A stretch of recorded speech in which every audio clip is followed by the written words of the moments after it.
Stephen plays for the Giants. Who did I play for? Giants. Devlin is the bad guy in the story. He's the popular kid. He leads the popular kids. His name is Devlin, and he's a pitcher for the Cardinals. Now, on this one particular Saturday, Devlin and I were playing each other, okay? I got up to bat, and it was my very first at bat of the game, and Devlin's very first pitch of the game, and his very first pitch of the game came crashing right off the back of my helmet.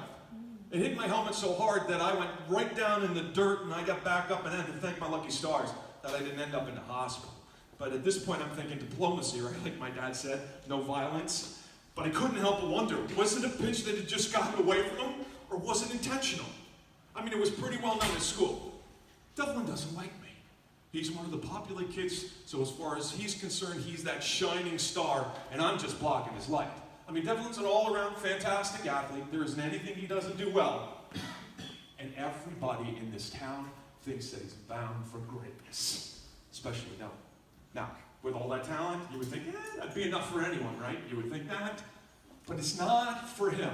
He doesn't like the competition, I guess. Maybe. So his way to get rid of me is to find ways to chip away at my self-confidence and my self-esteem. And in school, he's got a lot of friends to help him. And they're both boys and girls. I call these kids the bully gang. Now, when we're at school, they'll ignore me on days like I'm not even there, but that's a good day. Because on a bad day, they'll start sending me these notes with these nasty comments on them. They'll slip them into my locker. I'll find them stuck to the locker. They'll start calling me names. Now, they don't call me names in my face, all right? But I have ears. I can hear them. Now, physically, Devlin and his friends can't take me on.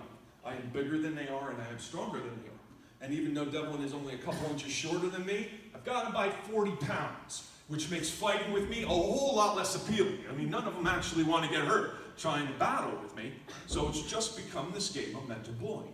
But the one place that I've always been untouchable is on this baseball field. When we're on this baseball, in my mind, I was doing the right thing. Plus, you know what? There's other ways to get even.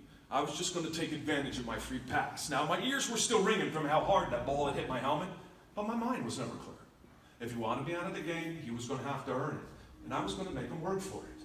So I took a short lead off of first base, and I started to concentrate on the pitcher's lower body. Now, I don't know how other base runners steal, but what I do is I watch the pitcher's front foot, and as soon as that front foot gets to the point where he has no choice but to throw that ball to the catcher, I hear this little voice in my head say, run, run, run, run. And I'm off to second base. The dirt comes flying off the point.